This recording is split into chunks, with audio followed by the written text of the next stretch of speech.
பொறுமை. அடிக்கிறவர் அடிப்பா, பேசுறவர பேசுப்பா, நிந்திக்கிறவர் எனக்குன்னு ஒரு காலம் வரும். ஆண்டவர் என்னை ஆசீர்வதிக்க ஒரு காலம் வரும்.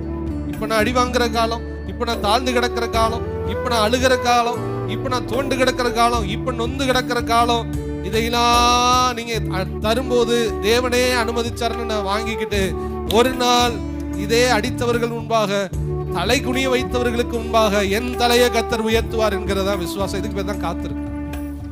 நிறைய விஷயத்துல காத்திரு, ஊழியத்துக்காக காத்திருக்கிறது, ஆண்டவருக்காக காத்திருக்கு, எல்லாம் இருக்குது. ஆனா இந்த விஷயத்துல காத்திருக்கிறது என்ன? பொறுமை.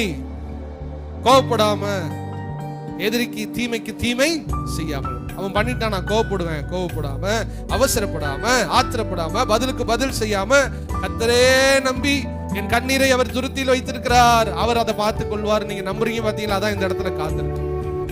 சத்துருக்கு முன்னாடி நீங்க ஜெயிக்கணும், உங்களுக்கு எதிராக இருக்கிற போராட்டங்களுக்கு முன்னாடி ஜெயிக்கணும்னா நீங்க கர்த்தர் சமூகத்துல பொறுமையோடு காத்திருந்து கண்ணீர் வடிச்சா, கர்த்தர் சமூகத்துல நீங்க அமர்ந்திருந்தா, எந்த இடத்துல யார் மூலமாய் தலை குனியப்பட்டதோ அதே இடத்துல கர்த்தர் உங்கள் தலையை உயர்த்த உண்மையுள்ளவராயிருக்கு. உங்களுக்கு முன்னாடியே கர்த்தர் நன்மை செய்வார்.